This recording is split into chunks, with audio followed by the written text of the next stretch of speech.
A treta da Blaze. Eu tenho a impressão que essa história é tipo um megazord, assim, de vários problemas, várias questões da nossa vida contemporânea, tudo misturado em um só. Leis mal escritas, jogos de azar, apps irritantes, publicidade online e, claro, os influenciadores.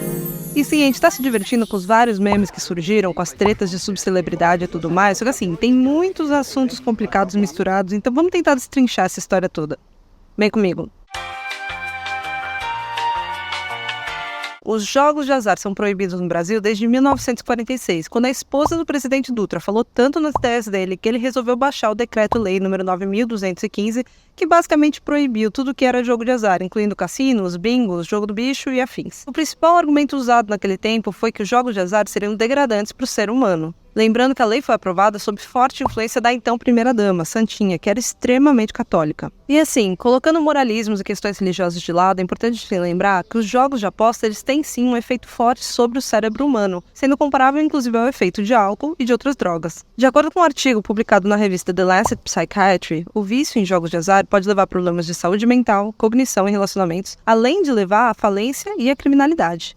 E a OMS também reconheceu o vício em jogos como um transtorno de saúde mental, estimando que a perda global anual dos apostadores foi de em torno de 400 bilhões de dólares em 2016. Mas, Ju, se os jogos de azar são proibidos no Brasil, por que eu não consigo terminar uma droga de uma lição do Duolingo sem pipocar ali na minha tela algum tipo de propaganda de algum jogo, tipo o jogo do Tigrinho? Bom, vários fatores levaram nessa situação atual. Uma, obviamente, é a popularização e difusão da internet no país, né? Só que outra origem disso é uma mudança que rolou ali na época do governo Temer, com a criação da Lei 13.756, que legalizou no país as atividades de aposta esportiva, também conhecidas como apostas de cota fixa, que foi o que levou nesses últimos anos a essa multiplicação dos bet sport, bet da sorte e essas coisas todas. Um dos problemas aqui é que essa lei ela legalizou essas apostas esportivas, só que ela não regulamentou como isso aconteceria. Basicamente, ela liberou a galera para fazer isso, porque ela não estabeleceu as regras de como isso deveria ser feito. E outra coisa que está acontecendo, e tem uma investigação em curso a respeito, é o quanto essas bets estariam tentando influenciar os resultados dos esportes, sobretudo de partidas de futebol, subornando jogadores, subornando juízes. Tá bom, mas se a gente está aqui falando dos cassinos online, por que eu estou falando da legalização dos bets esportivos? Bom, uma coisa que passou a acontecer é que vários apps passaram a usar as apostas esportivas como uma espécie de uma fachada. Então, quando você entrava, o app supostamente era de aposta esportiva, mas tinha ali uma aba que você abria que tinham outras apostas em jogos de azar, que continuam sendo ilegais no caso, mas ficava ali meio disfarçadinho dentro do aplicativo. O fato desses cassinos serem virtuais facilita muito essa clandestinidade, né? Já que eles não precisam ter um estabelecimento ali, nenhuma sede no Brasil, então eles aproveitam para fazer a sede em outros países.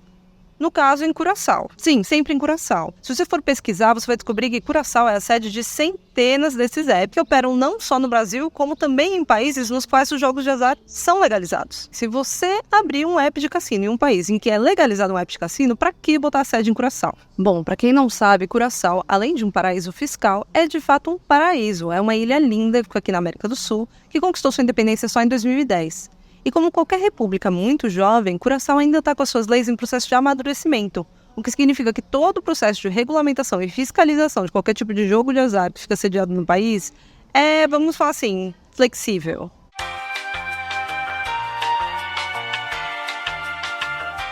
Então nós vimos que na prática os jogos de azar, na sua versão online, voltaram com tudo no Brasil. E com elas vieram as mazelas que a gente já conhecia, como por exemplo o vício, descontrole financeiro, e outros probleminhas mais.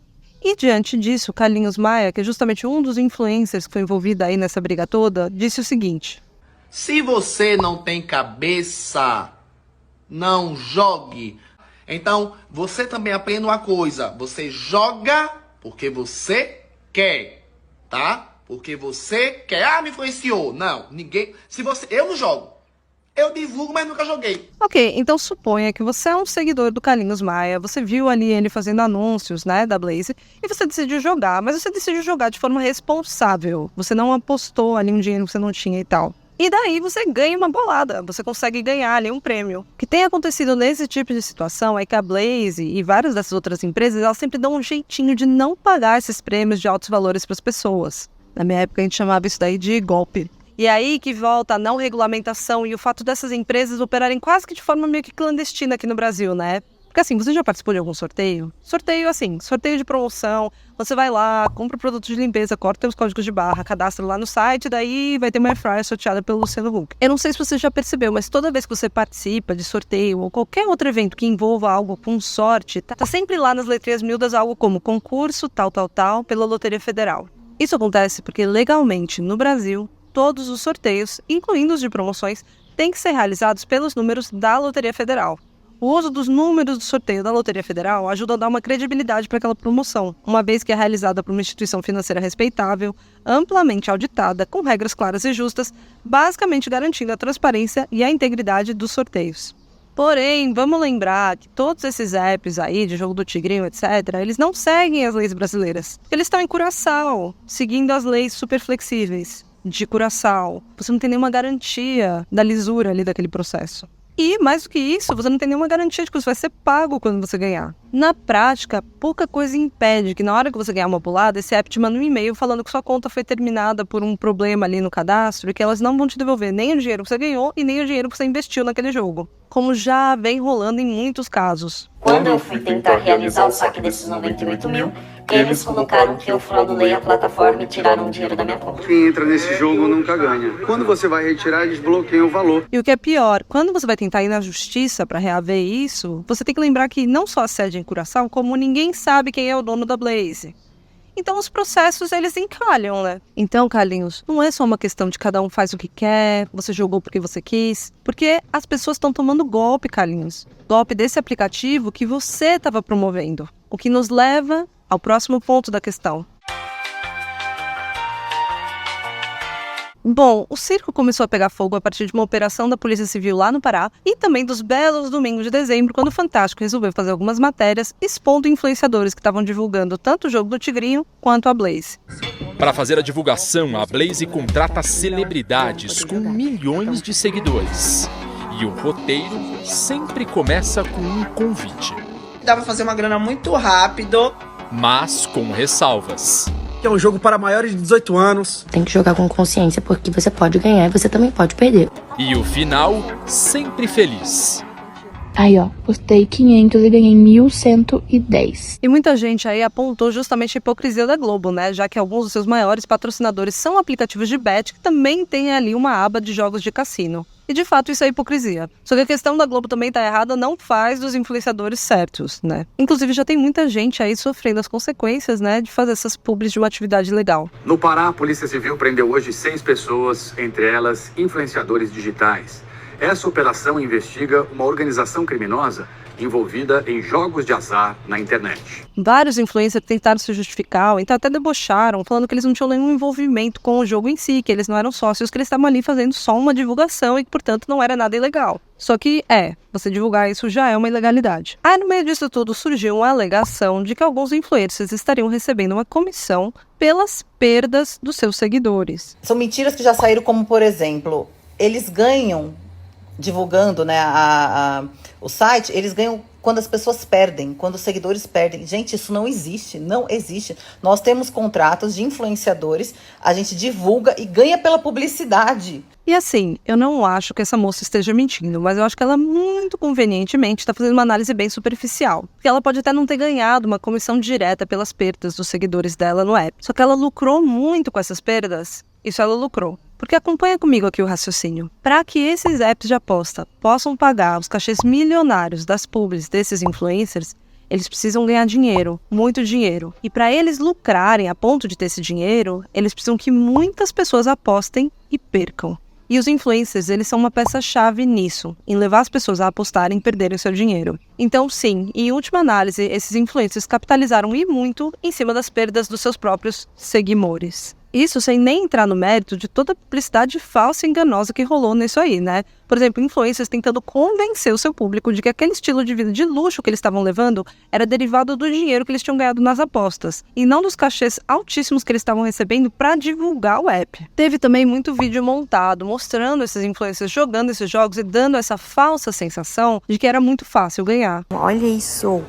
Gente, eu tô arrasando. Para com isso. Olha lá. Gente. Ai, que tudo. E eu parei antes só pra eu não perder dinheiro. Entendeu? Vou deixar o link aqui. Parei antes só pra eu não perder E, infelizmente, quando a gente fala de público, informação falsa, publi exagerada, de publi manipuladora, esse caso aí dos apps de apostas são só a pontinha do iceberg. Ele é muito silencioso, olha o barulho que ele faz.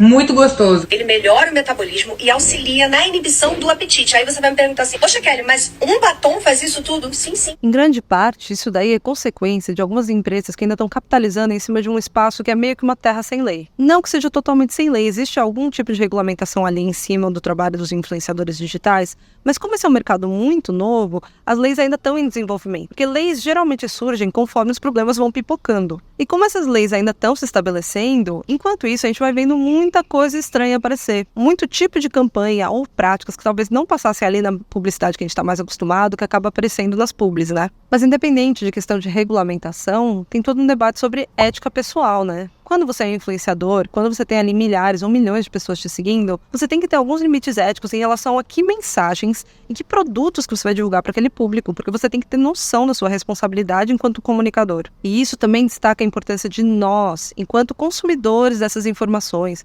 enquanto pessoas que consomem esse conteúdo, temos um senso crítico em relação às mensagens que estão chegando até nós. Em resumo, eu não acho que toda publi é mentirosa, enganadora, mas que tem muita coisa bem questionável, isso tem. Muito obrigada pra você que aguentou até aqui. Eu tô doida pra saber a sua opinião sobre essa briga toda, sobre essa treta toda. Ou se você acha que os jogos de azar deveriam voltar a ser legalizados no Brasil. Então deixa aqui embaixo seu comentário. Se você gostou do vídeo, se inscreve no canal. Eu tô querendo fazer vídeos com mais frequência, isso me incentiva muito. Um bom restinho de ano pra vocês. Tchau, tchau.